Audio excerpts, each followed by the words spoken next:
think Colombia is terrific. I've had a week in the Andes with Stuart Pym and others birding, and it was just wonderful. I just love biodiversity. And I'm pretty committed to doing what we can in order to conserve it. So how are we going to conserve biodiversity? Well, we need to identify the threats. We need to identify the priority species and communities. We need to collect the global evidence on the effectiveness of solutions, which we're busy doing. This is a thing I think we're weak on. Relate the evidence to the local conditions. This is something we're terrible on. We should be working out how to improve our solutions and make them better. We should be identifying the priority locations for action, such as Saving Species is doing, such as Miradi does. We should be obtaining societal support, including financial. We should be if you're taking a photo, wait till the full stop. If you should be ensuring the sufficient capacity. We should be applying, and if you went to the lecture this morning, there's a problem here, we want to be applying effective solutions in priority locations run by skilled practitioners, and often we fail to do that. And we should celebrate. We don't do enough about that. So I'm saying we should be doing all of these, but particularly those in red. And if you speak to practitioners, they say that we want comprehensive, up-to-date assessment of what works for free that applies for the local conditions. And what I'm going to do is describe how I think it's possible to deliver on that. So the first tool is what we call subject-wide evidence synthesis. And the secret here is we tackle broad subject areas, such as birds, so we achieve the economy of scale. So as part of this, we've read over 250 journals. We've read coming up to close 500,000 paper titles and extracted all of those that test the effectiveness of interventions. And from that, we then completed over 1,200 reviews with another 1,000 in the pipeline. So this is the center of what we do. This is the website Conservation Evidence. And so, for example, for the bird synopsis, you can see there, there's 455 reviews of the effectiveness of different interventions there. So type road in, for example, and at the top you'll say add road culverts or tunnels as road crossings for amphibians, and it'll review the 32 studies. Click through there, there'll be a paragraph on each review, it'll tell you how effective it is, and there'll be a map to show it. And just to show it off, it's available in over 100 languages.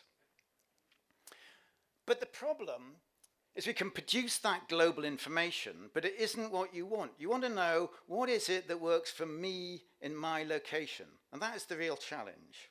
So I apologize for this. I picked a completely hopeless example for this audience, so please forgive me, but it's one we've done. Should I advise planting wild bird seed for farmland birds in an arable farm in Cambridge? That's the question I've got to answer, and I've got 2 hours in order to answer that. How am I going to do that? Well, if I then type wild bird food into conservation evidence, it lists 40 papers. These are the first 6. And if you look at them, you'll see they vary in their size, their study design, where they were, what they measured, and it's not shown here their effectiveness. So it's a complete nightmare. You've just got this great mass of different studies. How on earth do you convert that to what you care about, which is your particular study? So we've been inventing something called the Bespoke Evidence Assessment Tool, and I've tweeted that link if you want to follow through. And this is very much a prototype. This is work in progress, so I'm very keen to get your feedback on it. So this is the first of those studies. The design is it's small and replicated. It's not randomized or controlled. We're putting a lot of effort into working out what we think of different study designs and how important sample size is. And this is a horrible figure, shows all the different combinations of ways of studying and our assessment of how strong we think all of those studies are. And so we're giving that study design a value of 0.3. The effectiveness of that study, it's largely beneficial and the sizes are quite large. We don't use effect sizes for technical reasons I'll describe. Instead, we use a measure of overall effectiveness. So we do that, But then you as a practitioner have to say, how similar is this site to the one I care about? In that case, it's in Cambridge, and the intervention's similar, and the species is similar, and the habitats are similar, and put those in the pull-down menu. They'll give values of 1. Let's look at the second one. This is from Canada. The design's better, effectiveness of 0.45. The intervention's sort of the same, but because it's in Canada and it's prairie, there are substantial differences in the species and habitats. So they'll have lower values for the similarities. So here are the first 6 studies. And I want to stress that the design and effectiveness is done by us. We've tabulated all of those. You have to say, for each of these studies, how similar is it to what I care about? And then we then calculate certainty. Certainty is the experimental design multiplied by the lowest of the similarity values. So the top row, the design is 0.3. All of those are similar, they're 1, so it gives you a value of 0.3. The second one is a better designed experiment, value of 0.9, but it is less similar, so overall our certainty is lower. We trust that less than the top one because the conditions are different.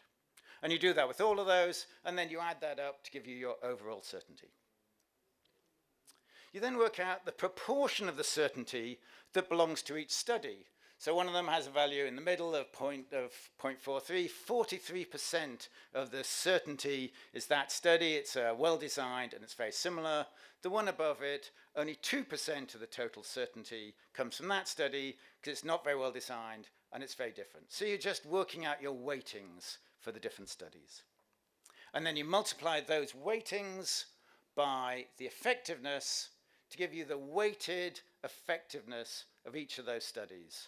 And then add that up, and it says for your assessment of how much you like each of these studies, how relevant you think they are, this is how certain we are that we think this will work.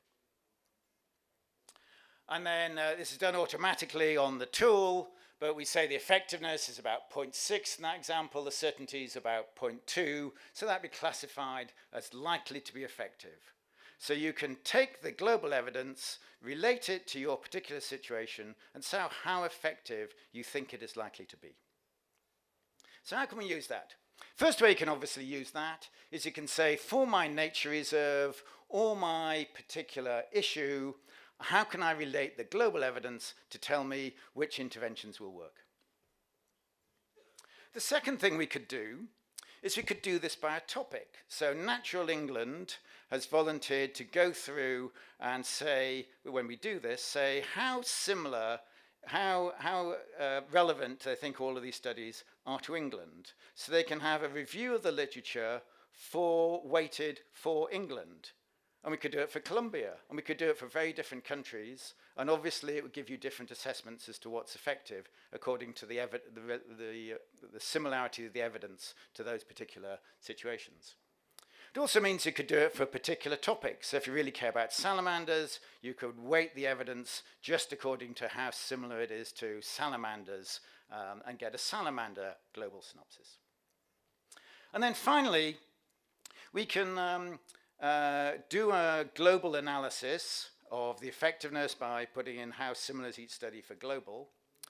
And then because we have people that are continually reading the literature and finding new journals, and finding recent issues of journals, we could then update it on a sort of monthly basis, do the assessment, and then have a continually updated review.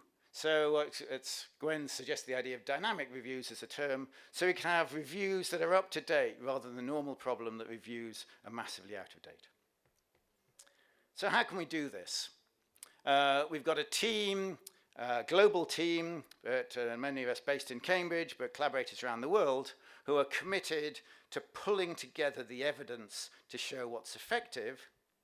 But I just want to encourage you, this is our minimalist stand, thanks to the customs at Bogota, but I hope you appreciate minimalism.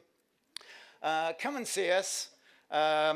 We're very happy to collaborate. We're very happy to work with people who want to help assess evidence, etc., etc. There's lots of work to do. The final point I'd like to make We've got a paper out on Friday I'd like to briefly mention. It's on a topic called evidence complacency. We define evidence complacency as a way of working which, despite availability, evidence is not sourced or used to make decisions, and the impact of actions is not tested. Here we call on conservation community to make the consideration of evidence part of their professional norm. We believe if that were to happen, the global environment would change enormously. Thank you.